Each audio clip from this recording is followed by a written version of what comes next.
Бид яг одоо студид үе тэнгийн дээрэлхэлтийн чиглэлээр судалгааны ажил хийж байгаа. За мөн боловсрол судлалын докторант Андра Акчамын үүсгэн байгуулагч Бадамгэрэлтэй өсвөр насныхны үе тэнгийн дээрэлхэлтийн асуудалтай холбоотой сэдвээр ярилцгаж байна. Тэгэхээр таны өнөөдрийн мэндүргий. Төргий.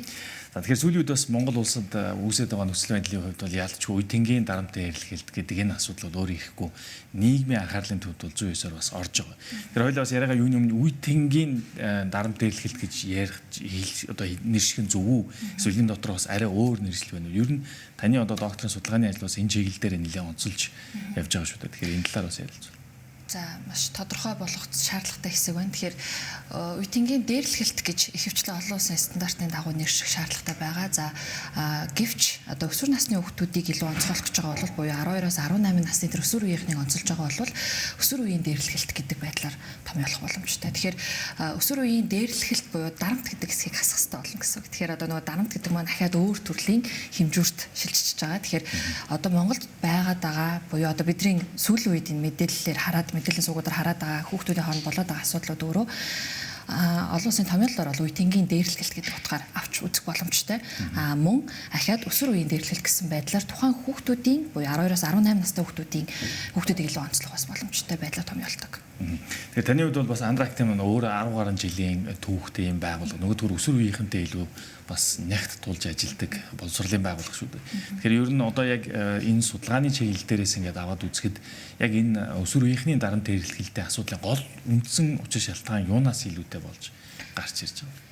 За одоо хүүхдүүд маань өөрсдөө энэ зан үйлийг өөрсдөө санаад бодоод анханасаа одоо хийдэг байх гэж юусаа байхгүй. Тэгэхээр хүний зан үйл чинь өөрөө тэр өссөн орчин нөлөөлж байгаа хүмүүсээс шалтгаалаад бий болж идэг. Тэгэхээр эдгээр хүүхдүүдийн маань одоо гаргаж байгаа авир маань өөрөө хамгийн эхлээд хаанаас сурж байгаа вэ гэдгийг нь бид нар олж мэдэх хэрэгтэй.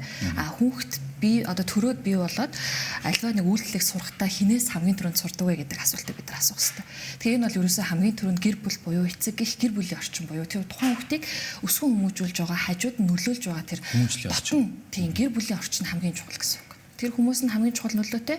Түүний дараа сургуулийн орчин, нийгмийн ажилтан, багш, анги хамт олон гэсэн байдлаар одоо томьёологддог. Тэгэхээр ер нь явж энэ бүхнээс ингээ харахад бол хамгийн гол нөхцөл байдал нь анхаарал халамж дуутгах гэдэг юм уу, магадгүй тэр хайрын мэдрэмжийн илүү дуутгах талдаач гэдэг юм уу. Ер нь яг тэр талын судалгаа нь ер нь Монголд хэр хийгдсэн байдаг. Яг одоо ЮНЕСКО болон одоо зөндөө олон улсын байгууллагууд Монголд судалгаанууд хийдэг. Тэгээ жил болгон тодорхой хэмжээний судалгаанууд ахиц дэвшилтэйгээр хийж байгаа.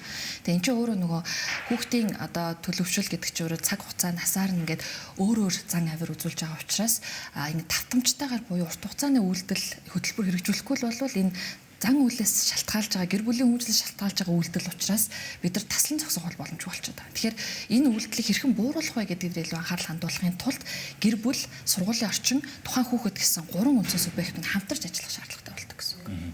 Тэгэхээр бас бидний нийтлэг ойлголтоор бол өсвөр насны хүүхдүүдийн одоо дарамт дээрлэхэлтээр бол дээрлэхэгч хүүхд бол мэдээж одоо хамгийн гол асуудал юм шигээр бас харагдаад байдаг шүү дээ. Гэтэл тэнд бас ийм олон төрлийн оролцогч, хамжигч гэдэг юм янз бүрийн ойлголтууд байгаа шүү. Энэ дээр бас тайлбарлаж. Анх бол 1970-аас 93 оны хооронд бол Dan Olweus гэдэг эрдэмтэн, Норвеги эрдэмтэн ба энэ эрдэмтэн анх үе тэнгийн дээрлэхэлт гэдэг энэ ойлголтыг албажуулж буюу албан ёсоор нэлээд гүн хэмжээний судалгаа хийсэн. За энэ судалгааны араас 1996 онд Кристина Салмавиела гэдэг ийм эрдэмтэн ахаад одоо энэ оролцогч талуудыг илүү өргөн хүрээнд харж эхэлсэн гэсэн. Тэгэхээр үндсэндээ бол бид нар багцлаад дээрлэгч, дээрлэхүүлэгч, ажиглагч гэсэн байдлаар багцлж болно.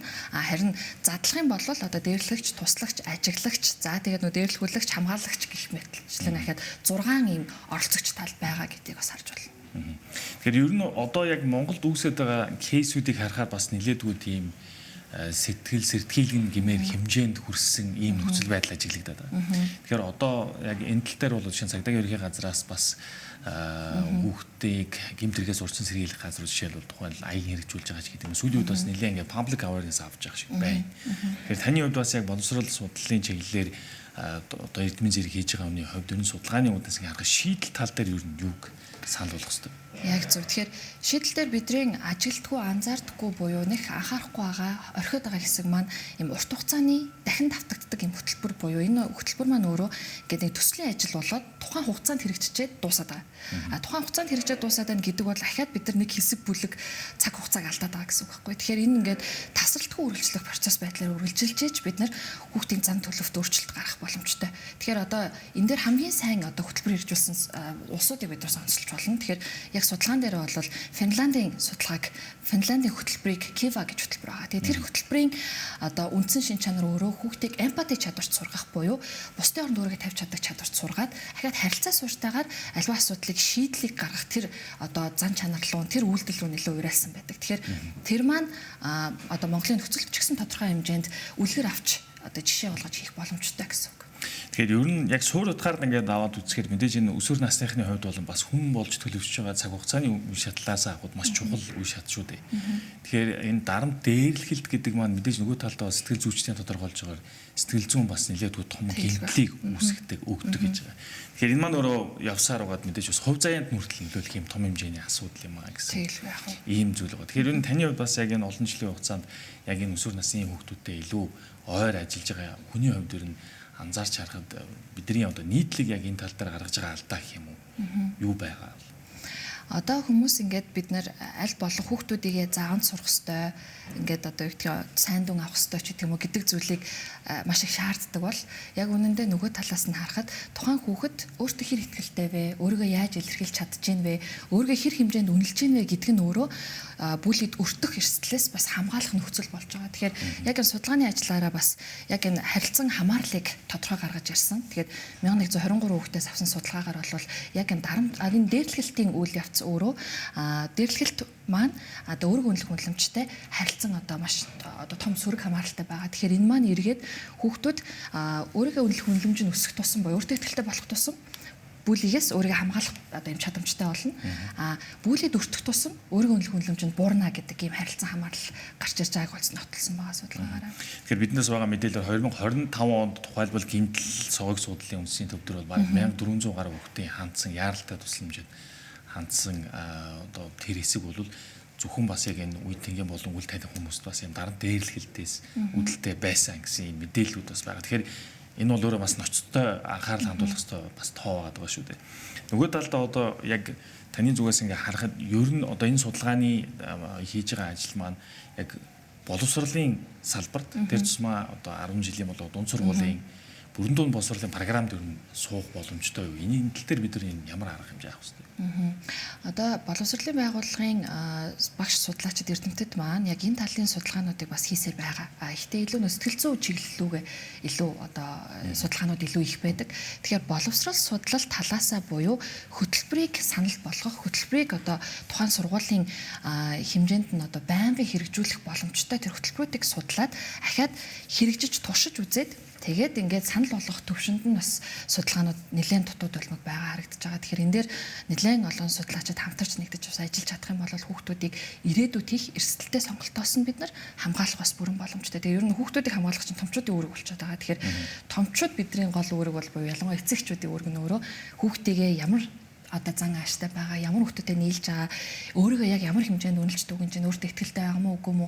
За ер нь ямар сонголт хийх гэдэг, ямар шийдвэр гаргаж гин гэдэг мэтчлэн тэр зүйлийг хэр сайн анзаарч ажиглаж гин вэ гэдэг дээр бас өөртөө анализ хийж явах шаардлагатай эцэгчүүд. Нөгөө талаас бас одоо яг таны хийж байгаа энэ чиглэлийн одоо эрдмийн судалгааны онцлог бол давуу тал, шинэлэг тал нь бас юуг онцолж хийж болохоор вэ? За шинэлэг тал дээр бол илүү бид нар бол энэ судалгааны ажлаа туршаад буюу ерөнхийдөө Андре академийн үйл ажиллагаа эхэлсэн хамгийн том шалтгаан бол хүүхдүүдийг өөртөө ихтэй болгоё гэдэг зорилготой байсан. За энэ зорилго маань өшөө явсаар байгаа шинжлэх ухаанчаар харах юм бол бид нар хүүхдүүдэд өөрийгөө үнэлэх үнэлэмжийг нь өсгөх зорилгоор одоо хөгжүүлэх процессын үйл ажиллагаа явуулдаг. Тэгэхээр энэ хөгжлийн үр дүнд хүүхэд өөрийгөө хамгаалах буюу өөртөө улам ихтэй болж байгаа энэ зан авирынхаа үйлдэлийн одоо үр шимээр эргээд өөрийгөө хамгаалж сурдаг. Буюу нөгөө асуудалтай харилцаанаас өөрийгөө айгу зөв аргаар буюу ярилцаж, хэлэлцэж, мэтгэлцэж шийдэл гаргаж хамгаалж сурж байгаа гэсэн.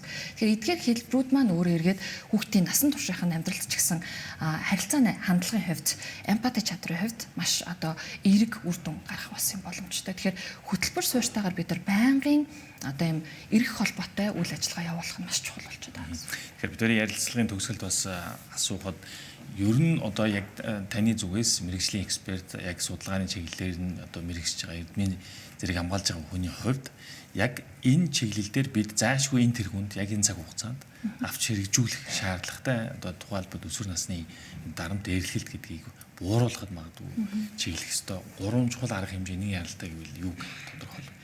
За хамгийн түрүүнд бол би одоо нөгөө сэтгэл судлал талаасаа мэдээж анхаарах хэрэгтэй болов. Гэхдээ миний хувьд бол энэ талаас гэхээс илүү боловсрол судлал гэдэг үнцийг илүү хөндөж байгаа. Тэгэхээр яг энэ чиглэл дээр бол илүү нөх хөтөлбөр суурьштай арга хэмжээнүүдийг авдаг. Тэгэхээр тухайн хүүхдүүдэд зориулсан зан авир, харилцаа, үйлдэл дээр нь суурилсан хандлагын сургалтуудыг тогтмол орж явах нь өөрөө тухайн хүүхдийн зан үйл, авир, үйлдэлд нь маш эргээр нөлөөлөх боломжтой. За хоёрдугаарт нь бол гэр бүл рүү чиглэсэн сургалтуудыг байнга хийж авах хэрэгтэй. Буюу эцэг эхчүүдийг хүүхдүүдтэйгээ хэрхэн ямар насан дээр нь яаж харилцаж ойлголцож явах вэ гэдгийг нь бид нар зөвлөж авахгүй бол нөгөө эцэг эхчүүд маань завгүй, ажилтай, тодорхой хэмжээнд зөндөө олон шалтгаантай. Тэгэнгүүт тэр үднээс шалтгаалаад хүүхдүүд маань маш их ганцаардж яадаг. Хин нэг нь өөрийгөө сонсоосоо зөвлөөсөө гэж хүсэж яадаг бол үеийнхээ хүүхдүүдээс зөвлөгөө сонсоод байгаа хүүхэд нөгөө зөв шийдвэр гаргах хэмжээний туршлагатай хүнээс сонсоогүй учраас асуудалд амжирах эрсдэлтэй. За тэгээ нөгөө талдаа сургууль өөрөө энийг анхааралтай авах хэрэгтэй. Буюу хэрвээ асуудал тарьсан хин нэгэн байвал түүн дээр хуулийн хариуцлага ногдуулдаг буюу тооцдог байх нь өөрөө эргээд ийм үйлдэл хийж болохгүй байна гэдэг одоо анхаарал өгч байгаа гэсэн үг. Тэгэхээр Монгол улсад өөрөө үеийнгийн дээрлэлтийн хууль гэж байхгүй тодорхой журмуудыг сургууль өөрсдөө хэрэгжүүлэх юм нээлттэй байдаг. Тэгэхээр тодорхой тэр сургууль маань өөрөө хэрэгжүүлэхдээ ямар арга хэмжээ авах вэ гэдгийг мэддэг гэсэн үг. Тэгэхээр хуулийн хэрэгжилт өөрөө зөрчлийн хууль руу очихгүй бол зөрчлийн хууль дээр ахиад тодорхой болох зөндөө олон арга зам шатууд туулангууд маш их хугацаа зарцуулаад нөгөө хүүхдийн сэтгэл зүй, нөгөө хүүхдийн асуудал уламд амжирсаар хагаад ямар нэгэн шийдэл үлдчихэд байгаа учраас хүүхдүүд энийг дахин тавтан үлдэх юм одоо сэтэл байнга төрөд идэг гэсэн санаа. Тэгэхээр ер нь маш товчхон төгсгөлмээс нэмээд тодруулахад ер нь Монгол улсын яг хэмжээнд болон олон улсын хэмжээнд тухайлбал одоо Финланд бол өөрөө энэгээр тэргүүлэгч гэж явж байгаа шүү дээ. Ялангуяа үүний эсрэг маш одоо дөрвтэй арга хэмжээ авсан гэдэг талдаа. Тэгэхээр яг энэ талдаа ингээ харьцуулаад үзэхэд Монгол улс ер нь аль хавцаа явж байгаа. За үеийнгийн дээрлэлт дээр Монгол улс ер нь бол одоо 3 хүүхэд тутмын нэг нь үеийнгийн ямар нэгэн төрлийн дээрлэлтэд өртдөг. За нэг 5 хүүхэд тутмын нэг нь кибербүли буюу одоо сошиал цахим орчны бүлэд байнга өртдөг гэдэг ийм судалгаа 2025 онд гарсан байна. Тэгэхээр бид нар энэ чинь тоо баримтуудыг байнга судалж байна гэдэг нь эцэг эхчүүдийн уг нь бол өөр буюу хүүхдүүд маань ямар орчинд амьдраад байна вэ гэдгийг бид нар анзаарч авах хэрэгтэй. Тэгэхээр Монгол улс өөрөө энэ дээр бүр ноцтой асуудалтай нөхцөл байдалд байгаа. Тэгэхээр хүүхдүүд аврах уугүй юу, хүүхдүүдтэй туслах уугүй юу гэдг нь ер нь бол бидний одоо өнөөдрийн гаргаж байгаа шийдвэрээс шууд ирээдүйн хамааралтай. Таны хүүхдийн гаргаж байгаа ирээдүйн шийдвэр таны өнөөдрийн гаргаж байгаа характер харилцаагаас шууд хамааралтай. Товчондоо бол зөвхөн төр засаг гэлтгүүгээр эцэг эхчүүд болон томчуудаас шууд утгаар маш их хамааралтай гэсэн зүйл байх юм шиг байна. За танд маш их баярлалаа. Бид цаг үеийн асуудлаар өсвөр насны дарамт дээрлэлтийн сэдвэр боловсрол судлалын ухааны докторант Андра академийн үүсгэн байгуулагч Бадам Гэрэлтэй ярилцлаа.